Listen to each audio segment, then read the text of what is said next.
everyone, so today I thought I'd film my first empties video. I know that they're quite popular on YouTube and I myself really enjoy watching them.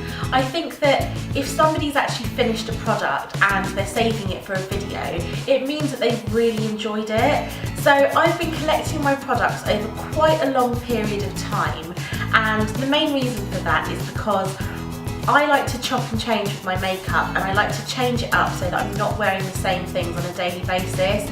So for me to actually get through a product and finish it is quite a challenge, and I don't often do it. So like I said, I've been saving my products for quite a long time, and I'm going to get right into it. I'm going to start with the boring bits first, just so that then we can move on and get into the skincare and the makeup. So my first empty is this Original Source shower gel. This is the lime scented one.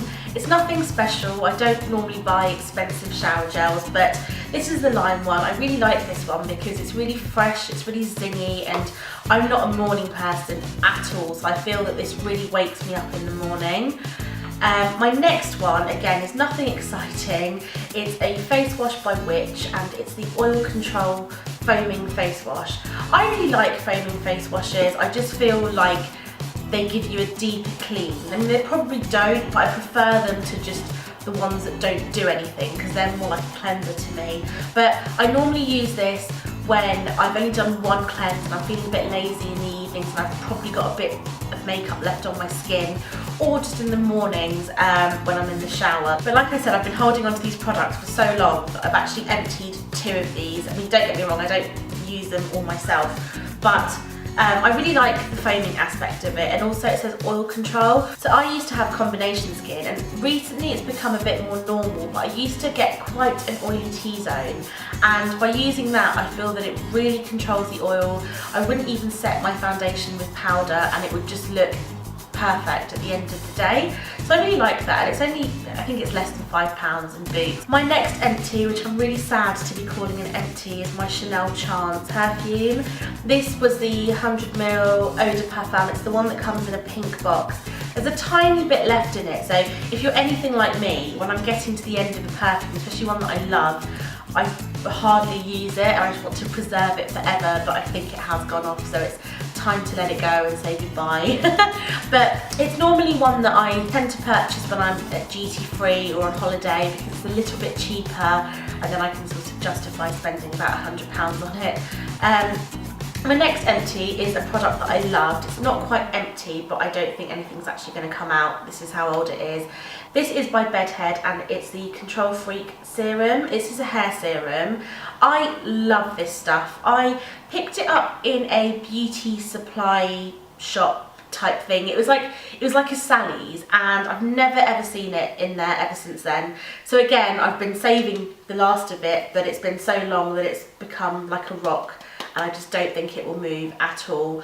But this was a great serum. I have really frizzy hair, in case you can't tell, and I found that when I use this stuff, it would just get rid of all the frizz. It wouldn't make my hair greasy.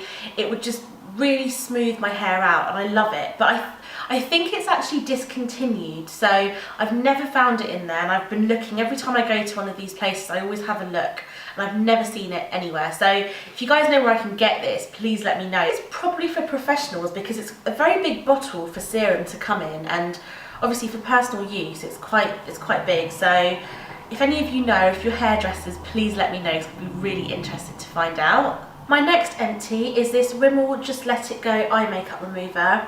This stuff is amazing for the price. It even removes waterproof mascara. It does require a little bit of tugging just to get it off of your lashes, but you know, for the price, I just think it's really, really good. And I have just reviewed this on my blog, and I've done a comparison with a high-end product. So if you're interested, I'll link it somewhere in this video. And again, it's not completely empty, but I have now changed to the Garnier Micellar Water, and if you use it, you'll know that it comes in like a huge bottle, which apparently has 200 uses in it. And I recently stayed in a hotel, so I've just taken off the lid and just decanted some of this in this, because it's quite travel friendly, this bottle as well, which is good, and it doesn't leak, which I really like. So next I've got 2 skincare products before I move on to the makeup, and this is the Onsen Daily Hydration Facial Moisturiser. I love this moisturiser. It's so lightweight, it's so hydrating. I'm not a big fan of the pump that comes with it. I had 2 of these and a part of the pump broke, so I had to literally unscrew about 1,000,000 pieces just to try and get it out and then use it with the tube inside. But you also can't see when it's finished. I don't really like products like that because I like to be well prepared and have a backup just for when it's finishing. But I actually love this range. I just think it's so expensive for the price in the UK. I bought this when I was in LA a couple of years ago, and I bought pretty much the whole of the basic face range, which is the blue coloured packaging that they do. It's a lot cheaper out in America, so I would highly recommend it if you're in the States. But I think to buy it here, it's just completely crazy. I have again reviewed that one on my blog too, so if you're interested, I'll link that somewhere here.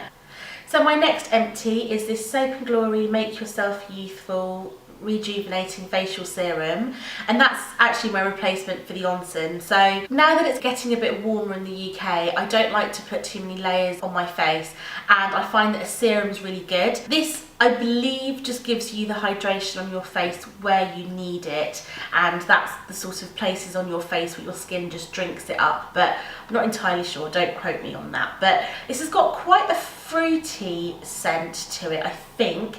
It's not overpowering, but they do normally have testers of these, so if you're not a person that likes scents, I definitely recommend try out the tester, but I'm not sure that you'll like it. It's just really lightweight, it's really hydrating, you don't feel it on your skin, it's not sticky, and so that's why I really, really like that. My next empty is this number 7 Airbrush Away Primer. This is really old, I actually forgot that I had it, so it might have dried up a bit, but there's still a bit left. I'm not a huge fan of number 7 products at all, but I think I must have had like one of those vouchers that Boots gives you. But this primer was amazing. It kept my makeup in place all day.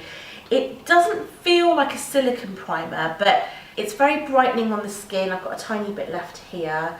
And it just feels like a very thick night cream almost, but it just smooths away any fine lines. It gives you that flawless look.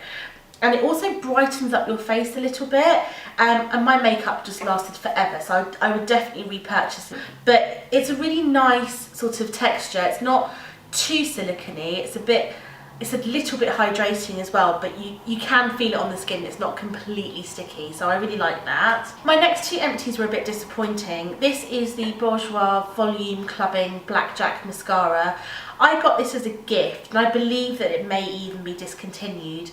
There was nothing wrong with the brush, it was completely fine. The only thing that I didn't like about it was that the mascara has small flecks of gold glitter in it, which I didn't really realise. And up close, you can sort of see them, but my issue was that once I've got it on, once it's dry, over the course of the day, the glitter starts to flake off. And I'd end up with glitter all under my eye area, on my cheeks, and it's just not something that I like. I just like my mascaras to be black.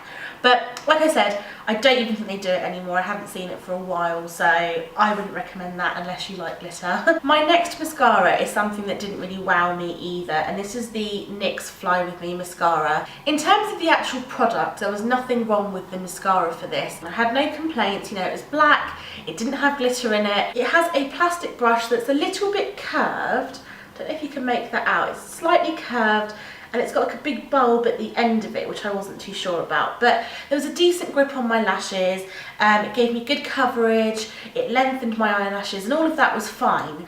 What I didn't like was the brush is actually very flexible. I've never come across that in a mascara before, so it's really strange. When you try to close it, it just sort of wiggles around. I don't know if you can make that out.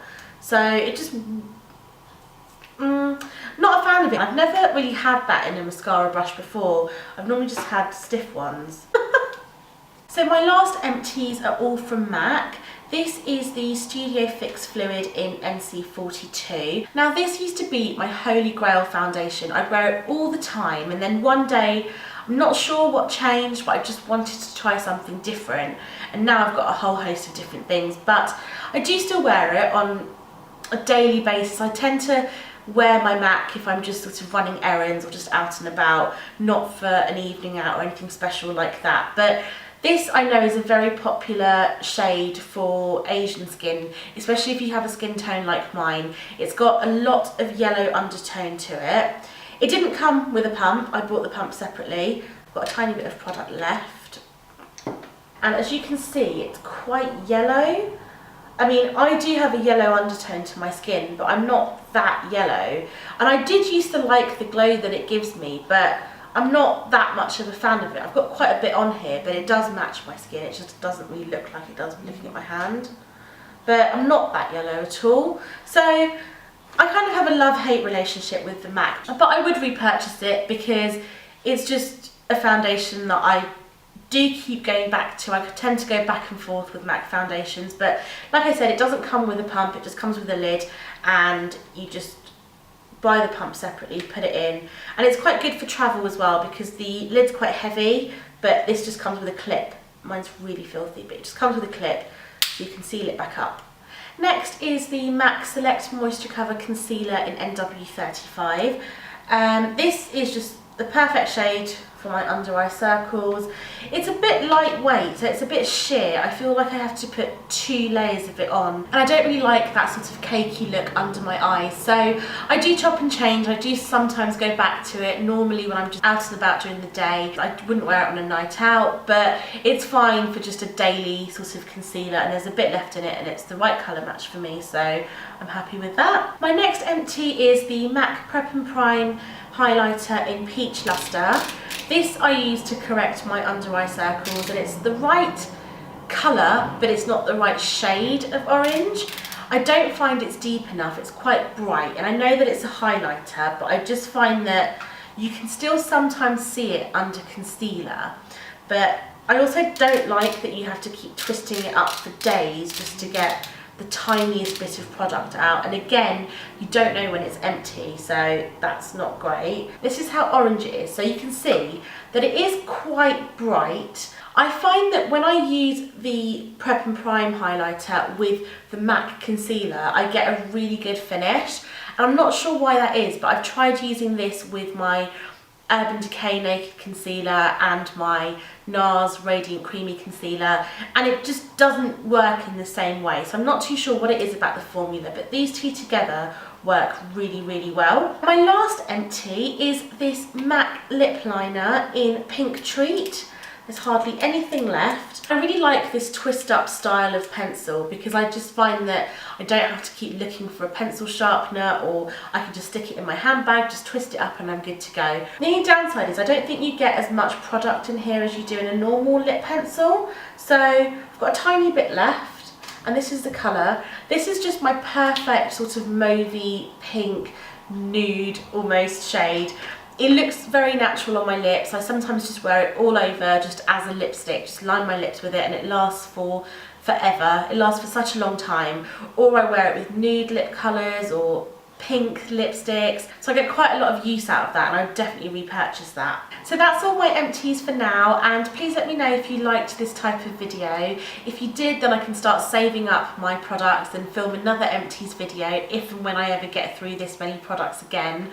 But I really hope you enjoyed it. Give it a thumbs up if you liked the video. Thank you so much for watching, and I'll see you next time. Bye! As you may be able to tell, there's a few little lines from where I've tried to use them after using mascara, but this is normally how I do it. I just push